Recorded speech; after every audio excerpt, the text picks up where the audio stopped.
반죽의 종류 및 특징으로 가겠습니다. 자, 반죽법이 지금서부터 7개가 나올 겁니다. 각 반죽별로 특징을 여러분들이 아셔야 됩니다.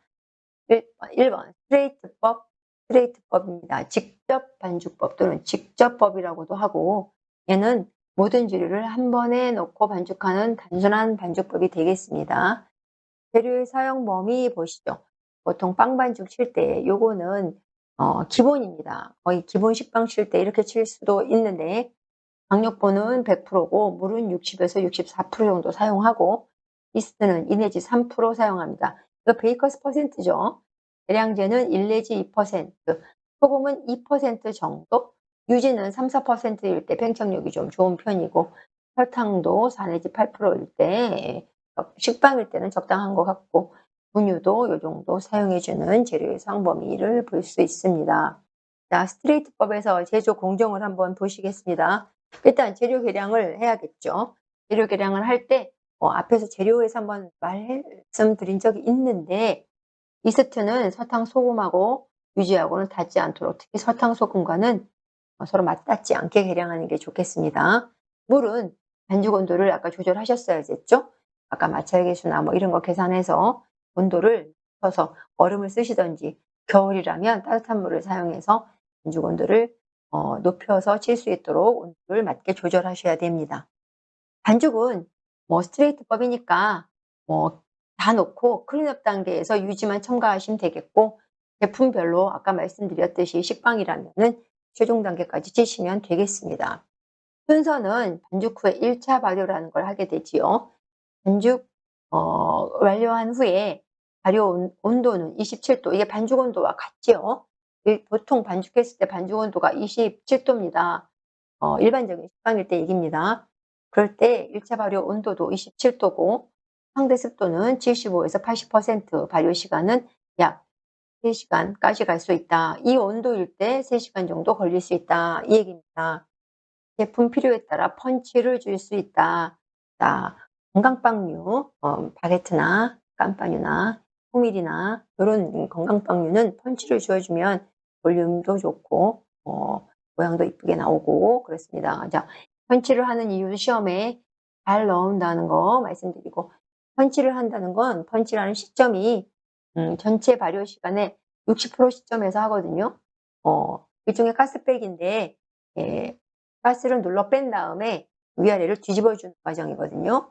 그렇게 되니까 반죽 온도가 좀 맞춰지겠죠. 산소 공급으로 이스트 활동이 좀 더 활발해집니다. 또 산화와 숙성도 더 잘 되는 좋은 결과가 있으니까 하겠지, 뭐 괜히 하겠습니까? 근데 이걸 전 반죽을 다 하는 건 아니고 주로 건강빵류에 많이 합니다.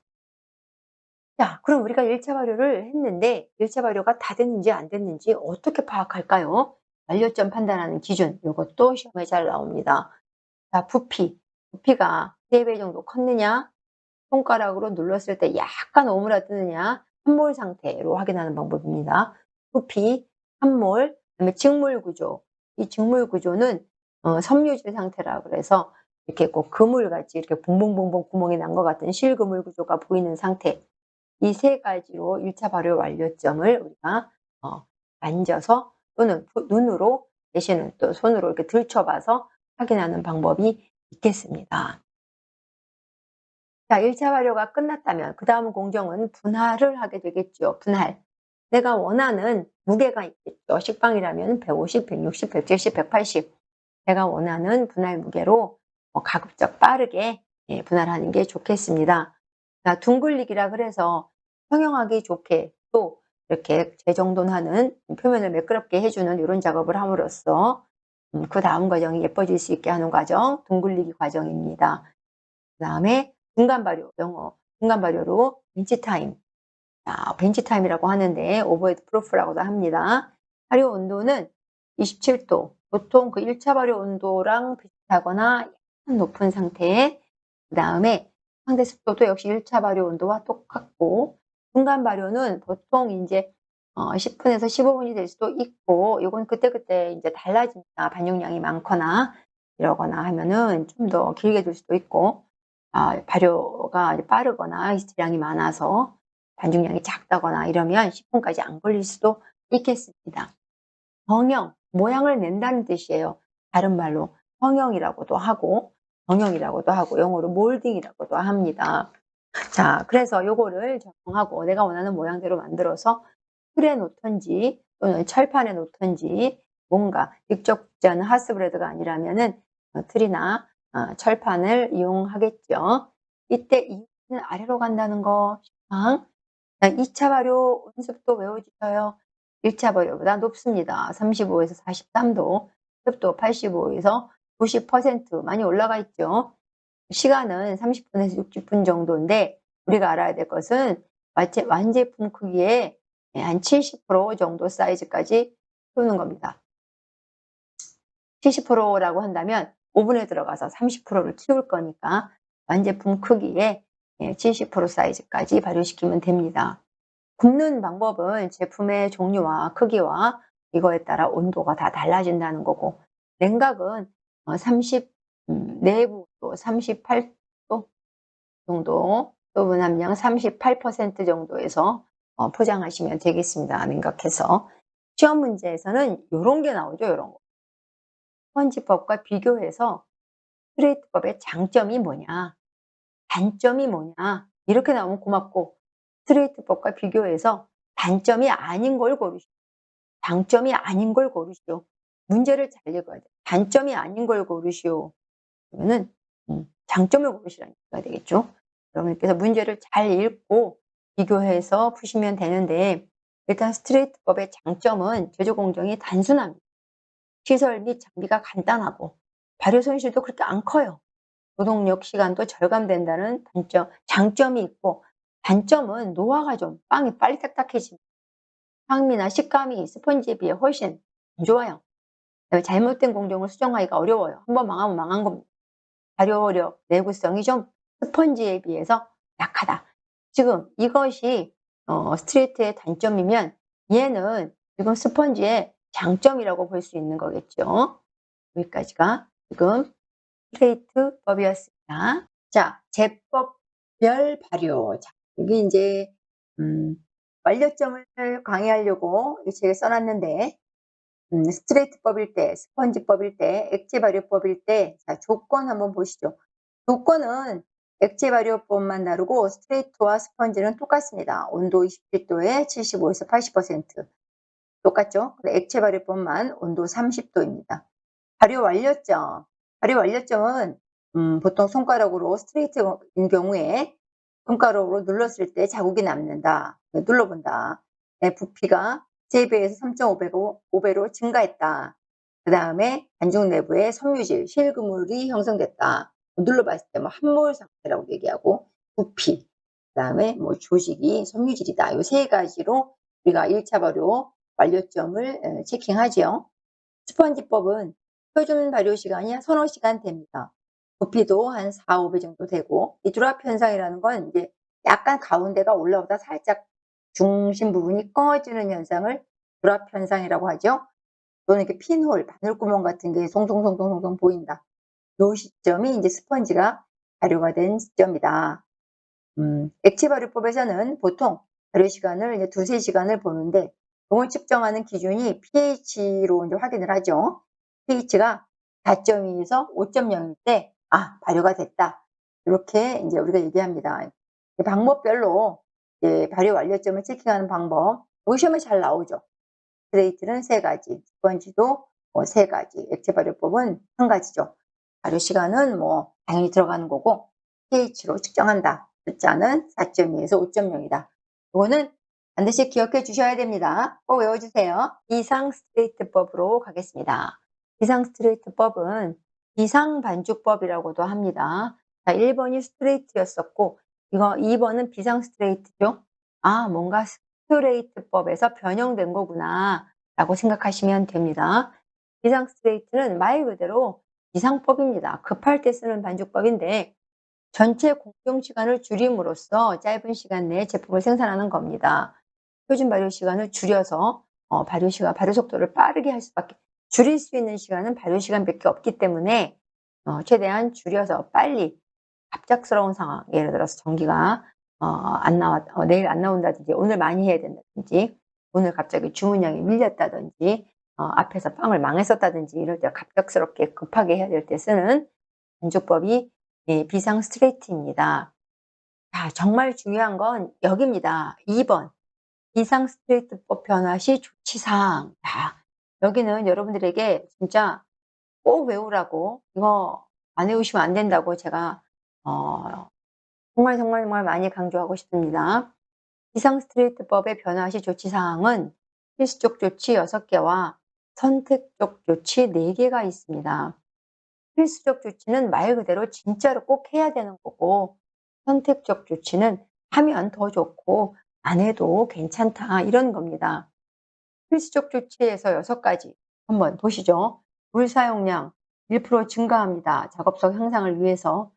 설탕 사용량 1% 줄입니다. 껍질색을 조절하기 위해서. 자, 이스트의 양 2배 증가시킵니다. 발효를 빨리 시키려고. 자, 믹싱 시간 20~30% 증가시킵니다. 신장성을 증가시키려고. 반죽 온도 원래는 한 27도 되는 걸 30도까지 높입니다. 발효를 빨리 시키려고. 전부 다 발효를 빨리 시키려고 하는 작업들을 하고 있지요. 1차 발효 시간 결국 이렇게 했기 때문에 1차 발효 시간은 15분에서 30분으로 공정 시간을 단축할 수 있는 겁니다. 이 6가지가 필수였다면 선택적으로는 4가지가 있습니다.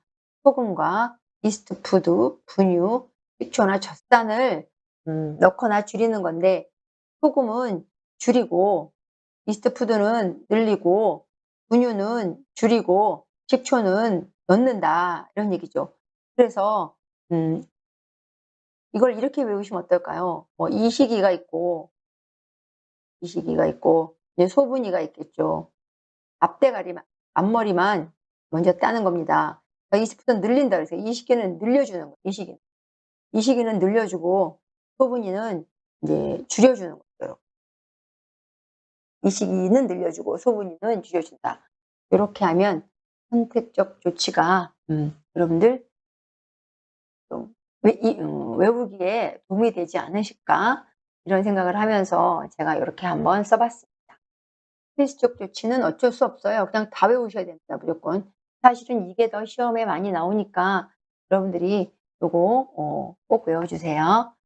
자, 스트레이트법과 비교해 봤을 때 비상 스트레이트법의 장점이 뭐가 있을까요? 얘는 무조건 빨리 나온다는 거죠. 빨리, 비상시에 빨리 나올 수 있다.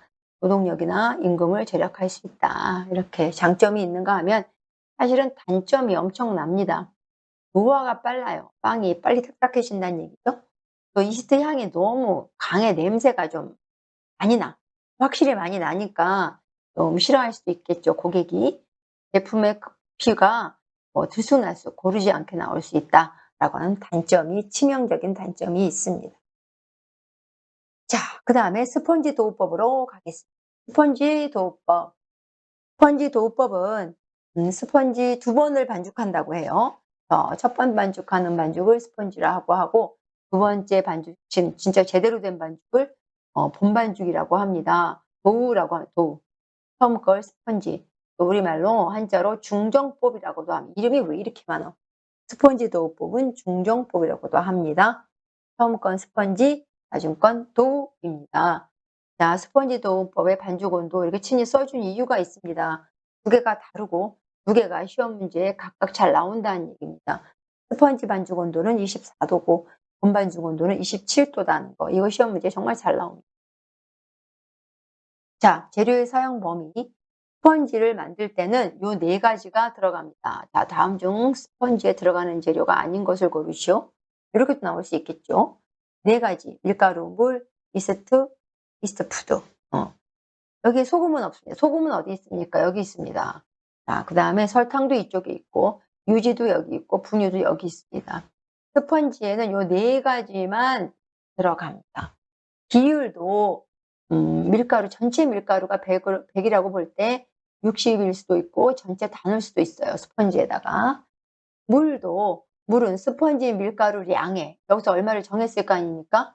이 양의 55에서 60% 정도로 내가 정할 수 있습니다.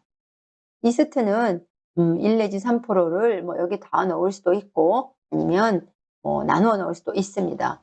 제빵 계량제가 넣을 거면 여기다 넣어라 이런 얘기입니다.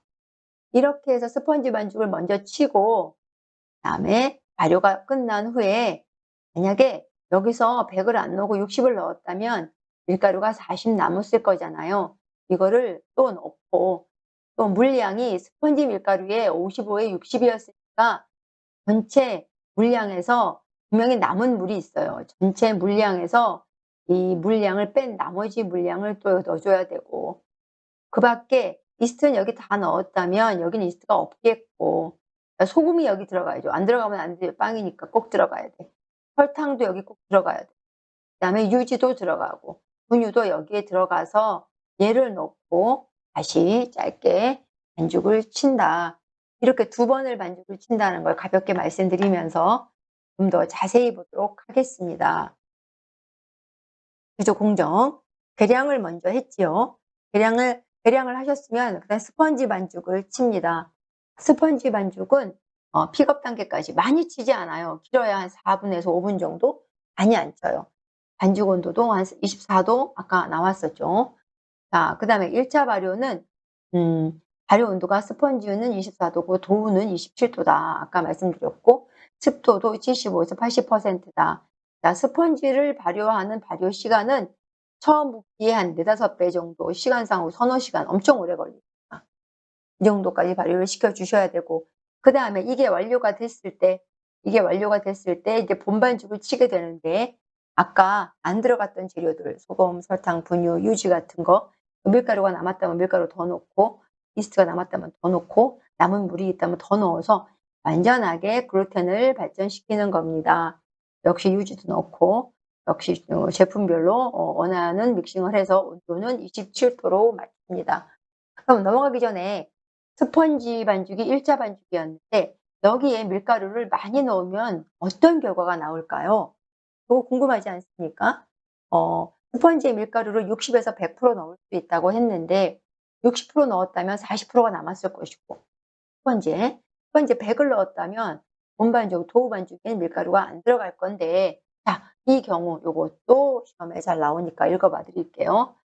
스펀지에 밀가루를 다 넣었어.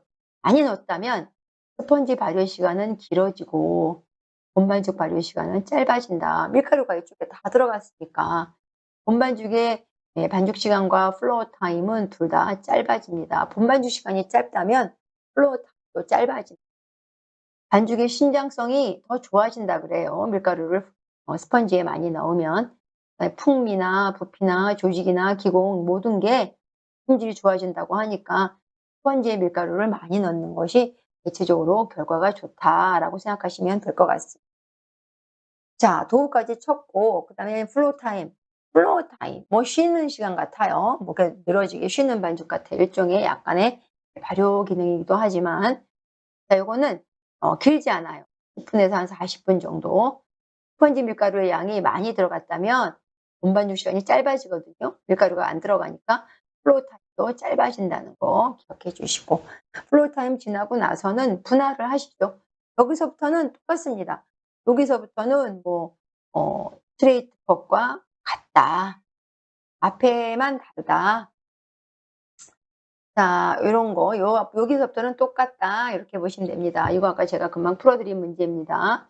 자, 많이 들어갔다면 밀가루가 여기 다 들어갔다면 여기 밀가루가 거의 안 들어가니까 여기 짧아지겠습니다.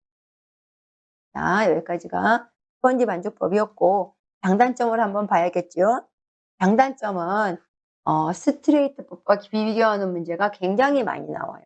앞에서도 한번 나왔었는데 스트레이트법의 장점이 있고 스펀지의 장점이 있는데 스펀지의 장점이라고 한다면 공정 중 잘못된 공정을 수정할 기회가 있다. 이게 스펀지의 장점입니다. 발효력이 아주 좋아요. 그 다음에 부피가 크고 속결도 부드럽고 또 노화가 좀 늦춰지는 그런 효과가 있다 그래요. 그러니까 대체적으로 스트레이트법에 비해서는 모든 게 다 좋다. 이렇게 보시면 되고요. 단점이 있다면 발효 시간이 엄청 증가되거든요. 발효 시간이 길면 발효 손실도 큰 거예요. 발효 시간과 발효 손실은 비례합니다. 따라서 발효 손실량이 스트레이트법에 비해서 훨씬 크다. 노동력과 시설이나 이런 경비가 훨씬 비용적으로 봤을 때 많이 든다. 이거를 미리 장단점을 비교하셔야 됩니다. 자, 스펀지 중에서 마스터 스펀지라는 법이 있습니다. 스펀지 도우법의 단점인 노동력과 제조 시간의 증가를 줄이기 위한 방법인데, 하나의 반죽으로 뭐 2개에서 4개 정도의 도우를 제조하는 방법을 마스터 스펀지라고 합니다. 자, 3대 반죽법 중에 마지막 액체 발효법, 다른 말로 액종법이라고 하는 이 반죽법에 대해서 공부하도록 하겠습니다. 액체 발효법은 완충제로 분유를 사용한다. 아드미법이라고도 한다. 스펀지 도우법의 결함, 공간을 많이 차지한다고 하는 이 결함을 없애기 위해서 만든 반죽법이고, 액종이라는 걸 만들어서 2시간, 3시간 발효시킨 후에 스펀지 도우법으로 변형시킨 방법과 같습니다. 자, 이때 우리가 완충제를 넣는 이유를 한번 알고 가야 되겠죠? 이 완충제, 이 분유의 역할이 뭐냐? 한마디로 산도를 조절한다는 뜻인데, 발효 중에 생성된 유기산과 작용하여 산도를 조절해 주는 역할을 이 분유가 한다는 겁니다. 완충제, 완충작용, 완충을 한다 이런 뜻이죠. 분유나 탄산칼슘, 염화암모늄이 있습니다. 자, 재료의 사용 범위를 한번 보시면 아까 스펀지에서는 스펀지를 만들어서 우리가 만들었다면, 이번에는 액종이라는 걸 만들어서 사용합니다. 액종을 만들어서 미리 발효시켰다가 역시 본반죽에 넣어서 반죽을 완성하게 되는 시스템이죠. 액종에는 5가지의 재료가 들어갑니다. 아까 스펀지에는 4개가 들어갔었는데 이번엔 5개가 들어갑니다. 물, 생이스트, 이스트푸드, 분유, 설탕 이렇게 들어가는데 신기하게 밀가루는 이쪽에 있죠. 소금도 이쪽에 있습니다. 중요한 재료 2가지는 이쪽에 있고 이렇게 5가지를 섞어서 대량으로 만들게 됩니다. 이게 대량으로 만드는데 워낙 대량 생산하는데 이게 발효가 됐는지 안 되는지 확인을 할 수가 없죠. 그래서 완료점을 우리가 확인하는 방법이 있습니다. pH로 확인합니다. pH. 앞에 pH가 이렇게 붙어 있어서 눈으로 확인할 수가 있어요. 4.2에서 5.0 이 숫자로 이 숫자까지 내려가면 액종이 발효가 됐다. 이렇게 보는 겁니다. 눈으로 이 숫자를 보면서 확인을 하시죠. 그러면서 동시에 이 기포가 많이 생길 수 있어서 소포제를 좀 사용하기도 합니다. 이런 거. 자, 이 액종법, 액종법의 장단점을 또 우리가 알고 가야 되겠죠. 장점이 뭐냐? 발효 내구력이 약한 밀가루로 빵 생산을 할 때 가능하고, 한 번에 많은 양의 발효를 가능하게 할 수 있고, 발효 손실에 따른 생산 손실을 발효 손실이 좀 작거든요. 그래서 균일한 제품 생산이 가능하고 공간과 설비가 감소된다는 아주 좋은 장점, 아주 좋은 장점이 있습니다. 단점은 약품 처리가 어쩔 수 없어요. 산화제라고 하는 첨가물을 넣어야 되고, 또 하나 환원제와 연화제라고 하는 첨가물을 넣을 수밖에 없다는 게 장점입니다. 자, 연속식 제빵법도 하겠습니다. 연속식 제빵법은 액체 발효법이 한 단계 업그레이드 된 겁니다. 그래서 연속적으로 이 작업을 한다는 얘기인데 연결된 특수한 설비가 필요합니다. 요거는 최소한의 인원과 공간으로 생산이 가능하다는 것이 최대의 장점입니다. 그런데 얘는 뭐 파이프라인처럼 기계가 이렇게 연결되어 있어요. 여기 보시면 표트닝 온도 조절기에서 밀가루 급동 장치에서 이제 각각 재료가 나와서 예비 혼합기에서 만납니다. 자, 그다음에 반죽기 디벨로퍼라고 하는 반죽기를 지나서 이 안에서 반죽을 치자마자 바로 발효를 그 안에서 산화제나 환원제를 넣은 반죽으로 발효를 시켜서 바로 분할을 하게 되죠. 분할까지 바로 가고 2차 발효는 합니다. 2차 발효는 해서 부어서 냉각 포장을 한다. 자, 요런 과정이 좀 독특하지요. 반죽함과 동시에 바로 분할기로 간다는 점. 다량의 산화제를 필요로 한다. 그 디벨로퍼를 통과하면서 바로 이제 기계적으로 발효가 되는 거거든요. 산화제에 의해서 그런 과정이다. 장단점은 발효 손실이 거의 없어요. 발효라고 하는 거는 시간에 시간과 관계가 깊잖아요. 발효 손실이라는 건 발효 시간이 길어지면 발효 손실도 생기는 건데, 발효라고 하는 게 별로 과정이 별로 2차 발효밖에 없잖아요. 그래서 발효 손실이 제일 작다. 제일 작은 만족법이다. 노동력도 필요 없습니다. 버튼 누르는 사람만 있으면 돼요. 버튼만 눌러주는 사람만 있으면 자기가 알아서 다 지가 알아서 이게 지나가면 저 끝에서 포장까지 돼서 나오는 겁니다. 공장 면적과 믹서 등 설비의 감소. 이게 이렇게 여러 개를 늘어놓을 필요가 없다는 거예요.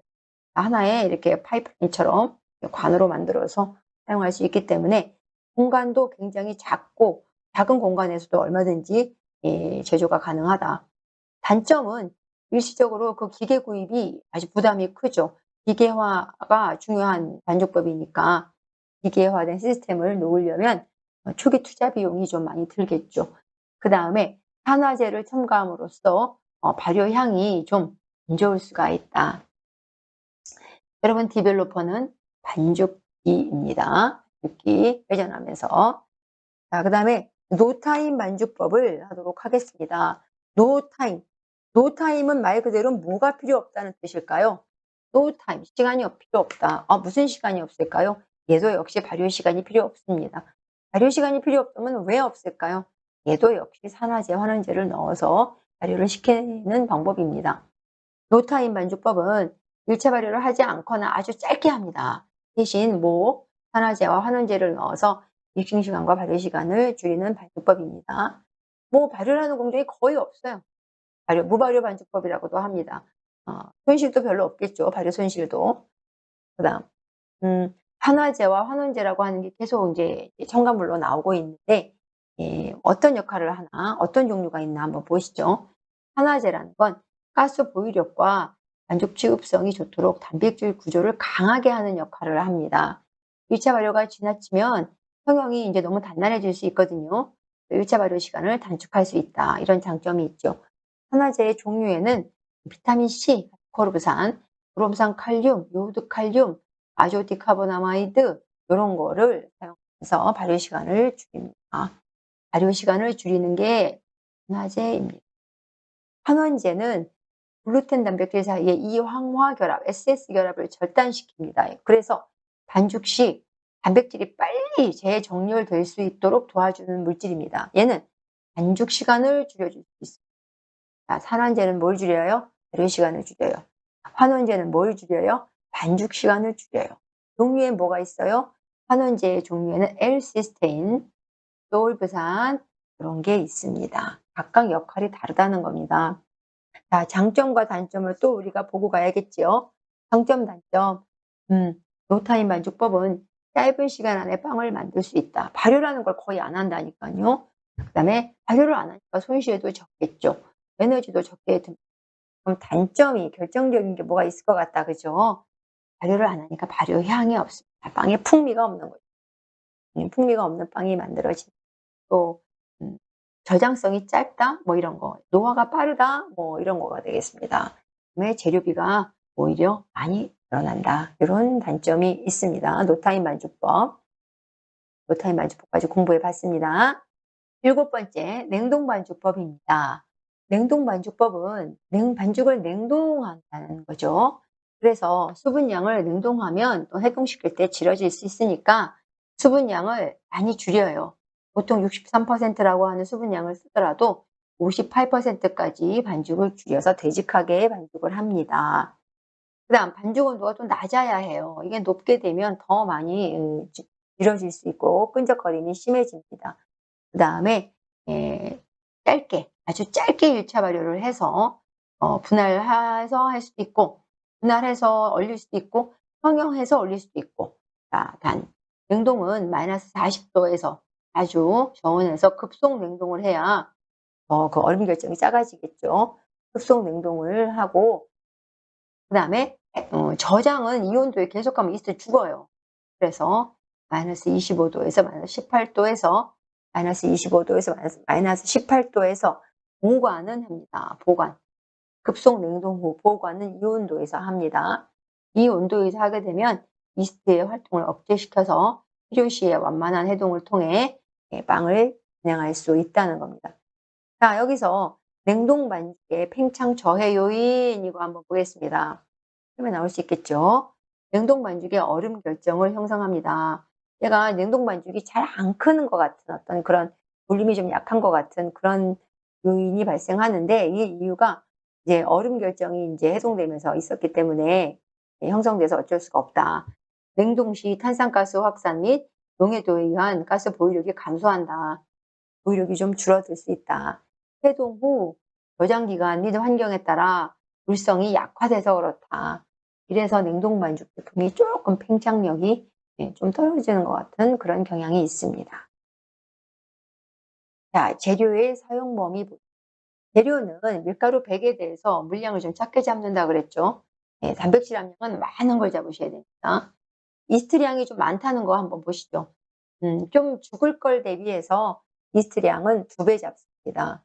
아무래도 아무리 냉동 보관을 하고 냉동으로 갑자기 뭐 조절을 해도 여러분들이 좀 이스트가 좀 타격을 입겠죠. 자, 이스트 푸드도 넣고, 자, 설탕 양도 조금 증가시키는 경향이 있습니다. 유지량도 조금 증가시킵니다. 이렇게 해서. 왜 여기도 역시 산화제가 들어갑니다. 여기도 산화제가 들어가고 노화 방지제가 들어갑니다. 글루텐을 단단하게 해서 냉해에 대한 반죽이 퍼지는 현상을 막기 위해서 아스코르브산이나 브롬산 칼륨 같은 산화제를 씁니다. 그 다음에 노화 방지제, 신선함을 유지하기 위해서 SSL 같은 노화 방지제도 사용합니다. 여러분, 이런 냉동 반죽법은 주로 프랜차이즈에서 우리가 이제 볼 수 있는데, 프랜차이즈 보면 앞에 이렇게 박스 안에 새벽에 보면은 반죽 안에 냉동 반죽이 많이 들어오서 배달된 거를 우리가 보신 적이 있나 모르겠어요. 새벽에 반죽 상태로 냉동된 상태로 오든지 분할돼서 오든지 성형돼서 오든지 완제가 오든지 냉동 반죽이 이제 오는 경우들이 있는데, 그런 반죽법은 장점이 많이 만들어낼 수 있죠. 이미 반죽이 된 상태에서 오니까 생산량이 증가할 수 있고 또 계획 생산이 가능합니다. 어 뭔가 내가 원하는 만큼 원하는 때에 원하는 제품을 생산하기에 훨씬 더 유리한 면이 있죠. 또 다품종 소량 생산도 가능합니다. 발효 시간이 줄어들어서 전체 제조 시간이 좀 줄어드는 현상도 있고요. 이게 뭐 냉동 반죽에 비해서 신선하지 않은 게 아니에요. 냉동 반죽이어도 신선한 빵을 오히려 더 편하게 빠르게 제공할 수 있는 그런 면도 있고, 또 시간을 아주 효율적으로 활용할 수 있다는, 조절할 수 있다는 그런, 내가 원할 때 급할 때 해동해서 뭐 급하면 또 얼른 또 해동해서 또 바로바로 생산이 가능하다는 장점이 있겠죠. 근데 단점도 만만치 않습니다.